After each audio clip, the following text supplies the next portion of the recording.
Sempre falo, cripto é o mercado de eterno arrependido, porque toda vez você vai sentir que alguém ganha mais dinheiro que você vai ficar arrependido por não ter tido coragem de investir na parada X ou Y. Mas a diferença mesmo vai ser da coragem de entrar no momento que ninguém quer entrar, que isso vai garantir a sua multiplicação de capital, e mais do que isso, no final dessa brincadeira, você ter coragem de sair.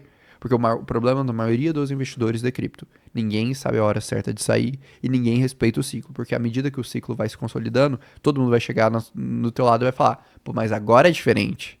Agora a gente tem tal coisa e essa coisa aqui vai mudar totalmente o jogo e a gente nunca mais vai ter um mercado de cripto em queda ou ele não vai cair como ele caía antigamente. E assim, até hoje, em todos os anos do mercado de cripto, isso não se mostrou verdade, nos 4 ciclos que a gente já passou. Enquanto tava todo mundo otimista, todo mundo falando isso, e depois tá lá, o Bitcoin caindo mais 80%, um monte de altcoin caindo 90 e pouco. Eu vejo que pras altcoins, o ciclo vai continuar sendo muito forte, vai cair 80%, 90%, mas você acha que pro Bitcoin talvez não tenha a mesma queda que já teve no passado por conta de ETF também? O que você vê? Cara, olha, se a gente pegar a volatilidade do Bitcoin e colocá-la num gráfico do início do Bitcoin até o momento de agora, a gente vai perceber que a volatilidade do Bitcoin está numa tendência muito nítida de queda. Mudou completamente o padrão de volatilidade do Bitcoin. Nos ciclos passados, a gente tinha quedas de 30%, 40% e eram normais no Bitcoin.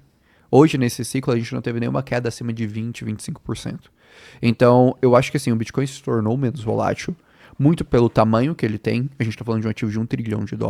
Se a gente pega a nível global, é um ativo bem grande, bem robusto. Poucas empresas no mundo valem $1 trilhão, assim como o Bitcoin. Então, vai se tornar mais consolidado. Mas eu não acho que isso vai tirar as correções do Bitcoin. Talvez a gente não vai corrigir mais 70%, 80%. Mas eu não acho que... Eu acharia estranho se a gente não corrigisse, por exemplo, 50%, 60%. E por que eu falo isso? Porque o mercado ainda não entende como funciona o Bitcoin. Você chegar no gestor dos Estados Unidos que está alocando agora 2%, 3% do seu portfólio em Bitcoin e pergunta para ele, cara, mas me explica aí, qual que é a tese, realmente, como isso daqui funciona? Ele provavelmente não vai saber te dar uma resposta coerente disso. E não é culpa dele, porque ele só está com 2%, 3% alocado. Provavelmente ele vai ter uma posição em ações numa Apple, numa Microsoft, que ele tem 20% do fundo dele alocado. E ele realmente deveria gastar muito mais tempo entendendo a Apple, Microsoft, porque 20% do patrimônio daquele fundo tá ali do que Bitcoin. Talvez para mim não, porque eu acho que, enfim, ele poderia ter mais assimetria em outras coisas. Mas posto a estratégia dele. Só que e isso vai fazer com que, no momento que a liquidez cessar, o ciclo de liquidez, começar a ter aperto monetário de novo, acontecer todas as coisas que a gente está acostumado no mercado de baixa, esse cara vai fazer o quê? Ele vai eliminar o que ele julga que ele entende menos e, eventualmente, o que caiu mais no portfólio dele.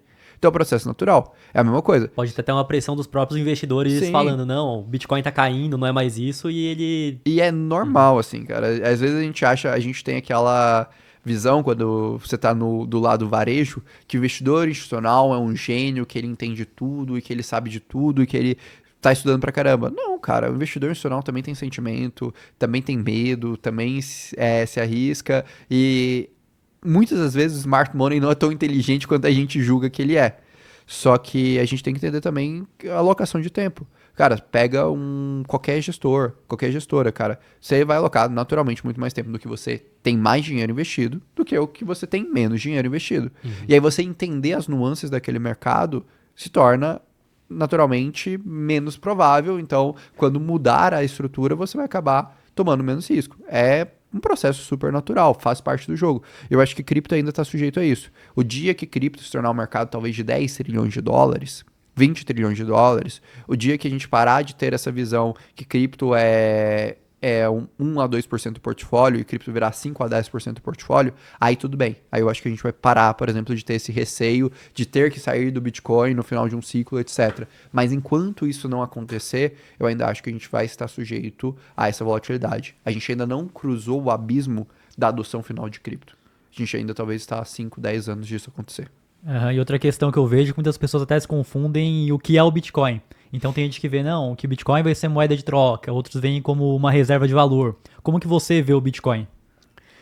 Cara, eu acho que assim, a primeira coisa que eu aprendi, desde que eu entrei no mercado e que eu abri a minha mente para olhar o mercado de cripto para além do Bitcoin, é que se a gente travar o Bitcoin em uma tese específica, você vai perder muito dinheiro. O cara que comprou Bitcoin em 2012, 2013 e falou: Bitcoin é um meio de pagamento. E no momento que o Bitcoin começou a se tornar caro e ineficiente para meio de pagamento e trocou aquilo porque falou: pô, isso aqui não vai ser mais um meio de pagamento, e não aceitou, por exemplo, uma tese do Bitcoin como um ouro descentralizado, ele perdeu muito dinheiro.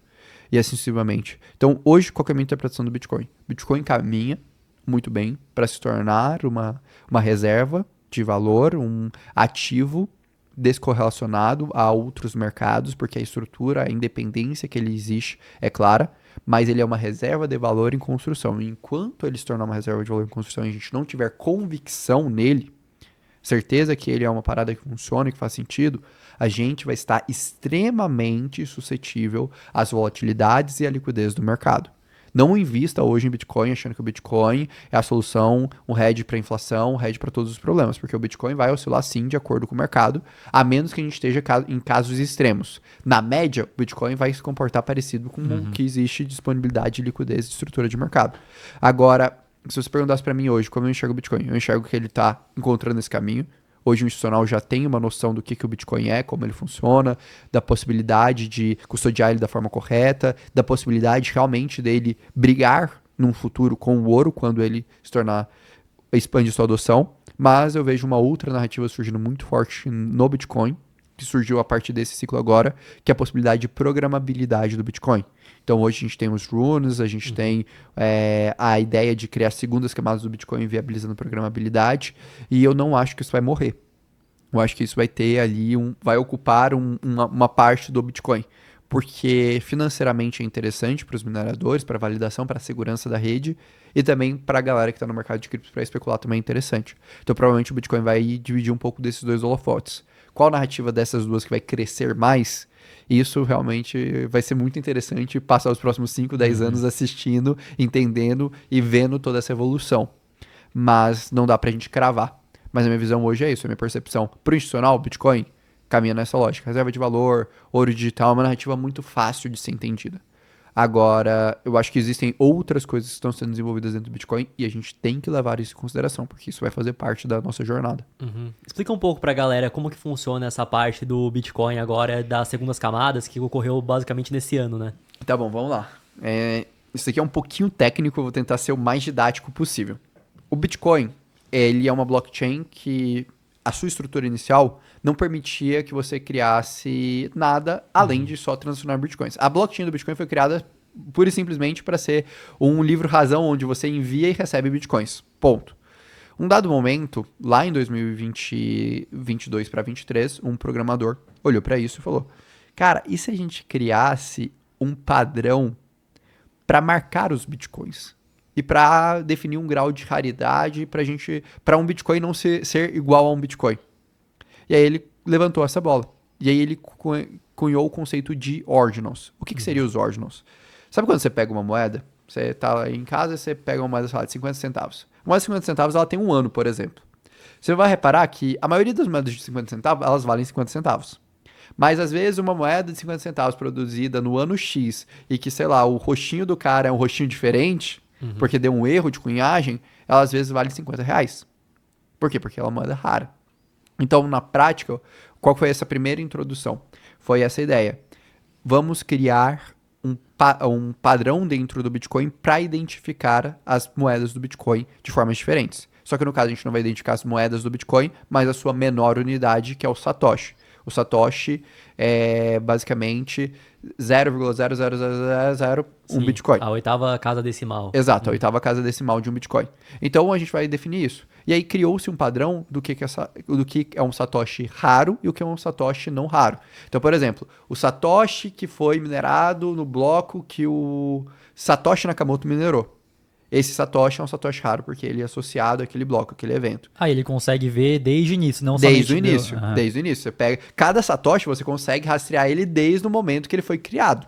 Então, se eu pegar minha Cold Wallet lá, que tem meus Bitcoin lá, vai dar pra ver quais são. Da onde que foi. Às vezes você pegou um Satoshi, cara, que o Satoshi Nakamoto minerou. Só que, óbvio, o Satoshi Nakamoto minerou são muito menos Satoshis do que os Satoshis outros convencionais. E aí, a partir dessa organização, Ordinals, nada mais é do que isso. Ele organizou os Satoshis, ele criou diferença. E aí as pessoas falaram, pô, que maneiro.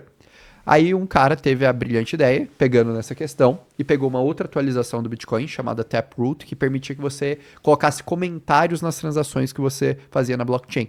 E ele pegou e dentro desse campo de comentários e colocou uma imagem. Parabéns, ali eles criaram os primeiros NFTs da rede do Bitcoin. Porque eu virava e falava, olha, o Satoshi tal, minerado no bloco tal, da seguinte forma, ele tem uma imagem associada dele, que está registrada em blockchain, e por isso ele é um Satoshi diferente. E aí uma pessoa virou e falou, então beleza, por esse Satoshi eu estou disposto a pagar mais de um Satoshi. O que você começou? Você quebrou a fungibilidade do Bitcoin e tornou uma parte do Bitcoin não fungível. E aí você começou a criar esse conceito dos NFTs dentro do Bitcoin. E aí, a partir disso, um outro programador olhou para isso e falou, cara, se eu juntar um monte de NFTs iguais, eu posso criar um padrão de token. Então, aí foi criado o que a gente chama de BRC20, que foi o primeiro padrão do Bitcoin. O que era? Era um monte de NFT igual. Então, se eu tenho 100 figurinhas repetidas, isso daqui é um token, e, diferente. teoricamente, eles valem igual, o valor igual. Então, eu pego 100 satoshis, coloco a mesma informação nele e aqui eu crio um padrão. Óbvio, não dá para fazer nada demais a não ser meme coins lá, coisas de comunidade. Por quê? Porque não tem programabilidade dentro da blockchain do Bitcoin. Esse negócio começou a virar uma febre. E começou a fazer o Bitcoin ter altas taxas de transação, gerar dinheiro pra caramba. E só que ele começou a tornar isso muito ineficiente. Aí alguns programadores core do Bitcoin, o Bitcoin tem um conjunto de programadores que cuida do código. É uma coisa aberta, mas tem alguns programadores que têm mais relevância, têm mais poder político com as formas do Bitcoin. Levantaram a mão e falaram, cara, isso aqui tá estragando o Bitcoin. Porque se o Bitcoin é para ser a reserva de valor ou para ser um meio de transação, como é que você quer quebrar a fungibilidade do Bitcoin? Vamos acabar com isso porque isso daqui tá travando a rede. Aí o mesmo criador dos Ordinals levantou a mão e falou, não, peraí, e se eu criar um padrão mais eficiente dentro disso? E foi o padrão que foi introduzido agora no halving do Bitcoin chamado Runes. Cara, foi um padrão tão louco que, se eu não me engano, a gente movimentou no primeiro bloco pós-halving, salvo engano, 2,8 milhões de dólares em taxas. Em um bloco. Foi em um bloco. E a taxa aumentou por quê? Por conta dessa... Porque quando você quer fazer a inscrição, você precisa fazer. E aí que tá. Para essas pessoas, o espaço temporal é muito importante.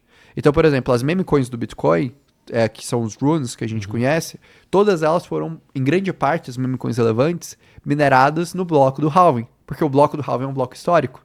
É um bloco diferente dos demais. Uma coisa é eu ter ali registrado o meu início no bloco do halving, outra coisa é um bloco depois, ou 2 blocos depois, ou 3 blocos depois. Então a galera começou a pagar caro pra caramba, pra quê? Pra ter o registro daquela informação naquele bloco. E aí criou-se essa estrutura. Então E quem aí, minerou esse bloco aí deve ter ganhado muito dinheiro, né? as mineradoras ali ganharam. Tanto é que eles falaram, eles leiloaram satoshis dentro desse bloco, tipo, teve toda uma estrutura. É como se fosse, cara, uma relíquia. É a gente vendo a história sendo formada. A gente só vai ter um bloco igual a esse daqui a 4 anos. Então é uma relíquia pro mercado. E aí, percebendo toda essa interação, pô, todo mundo negociando NFT e tudo mais, começou a pensar, pô, beleza, a gente precisa criar uma infraestrutura para permitir que isso seja negociado. Cara, os primeiros NFTs do Bitcoin eram negociados em planilha de Excel. Os caras pegavam a planilha de Excel aberto, colocavam e você colocava o teu nome e ia dar um lance. Era desse nível. E virou uma coisa grande, virou um mercado que movimenta alguns bilhões de dólares hoje. E aí alguns desenvolvedores falaram, vamos criar segundas camadas no Bitcoin. Então vai ser uma blockchain paralela ao Bitcoin que permite programabilidade, infraestrutura parecida, por exemplo, com o que o Ethereum tem hoje. E aí hoje esse é um mercado e é uma das narrativas mais quentes do momento. Então tem duas narrativas muito quentes do momento associadas a isso. Os memes de Bitcoin, que são os runes, e aí Dog to the Moon, todas essas coisas, R6, todos esses negócios estão ali, que na prática não tem utilidade alguma, mas são hype, são uma febre em termos de comunidade, as pessoas acham aquilo ali legal, e movimenta, tem ali sua atração. E a segunda onda, e talvez para mim uma onda mais estruturada, para mim faz mais sentido, são as L2 de Bitcoin, que permitiriam que a gente usasse todo aquele capital que está travado em Bitcoin para fazer operações financeiras, para fazer outras coisas. Que isso é uma coisa que a gente precisa entender. O mercado de cripto odeia ineficiência de capital. Então se você pega o Bitcoin hoje, o que o teu Bitcoin hoje parado na tua carteira gera de rentabilidade para você? Nada. Você tá ali, comprou e você tá torcendo para aumentar a adoção. Que acaba sendo a crítica da galera do mercado tradicional, que o Bitcoin não gera fluxo Não de gera caixa. nada, não gera fluxo de caixa, não gera nada. Ali o Bitcoin tá parado. O que agora alguns caras estão falando? Pô, o Bitcoin é esse ativo super valioso. Todo mundo confia, todo mundo tem. Então por que a gente não cria uma segunda camada que você pode travar seu Bitcoin e dar como garantia que isso vai ser utilizado como segurança para outra rede? Ou para outra aplicação? Então, por que não usar o Bitcoin como um lastro financeiro para outra aplicação dentro de cripto e eu ser remunerado por isso. Então, quando a gente começa a olhar por que esse mundo das segundas camadas está surgindo no Bitcoin, para pegar esse capital de $1 trilhão, que é, vou colocar entre aspas, tá bom? Porque eu não acho que é totalmente ineficiente, mas ineficiente financeiramente, e eu criar meios de rentabilizar em cima do Bitcoin através de operações financeiras. Um caminho desses vai ser, por exemplo, até uma tese que, para mim, a tese que eu vejo mais interessante, que é a Babylon, o caminho de restaking do Bitcoin, que eu vou pegar o meu Bitcoin na minha carteira, vou transferir para, por exemplo, ele, e meu Bitcoin vai ser utilizado como garantia para prover segurança, por exemplo, para uma ponte dentro do mercado de cripto, ou para um protocolo DeFi, ou para alguma outra coisa, que aí toda a segurança econômica dele vai ser baseada naquele lastro que eu estou colocando, como se estivesse emprestando e sendo remunerado por isso. Então esse é o caminho que o Bitcoin está tomando hoje, por isso que eu falo, Bitcoin está tomando um caminho que vai tirar essa tese apenas de reserva de valor. Daqui talvez a 2, 3 anos, a gente pode estar sentado nessa mesa discutindo o que de fato o Bitcoin é. De novo, Porque ele sem mudou. ter essa certeza, porque ele mudou. E essa é a beleza da tecnologia, essa é a beleza do blockchain.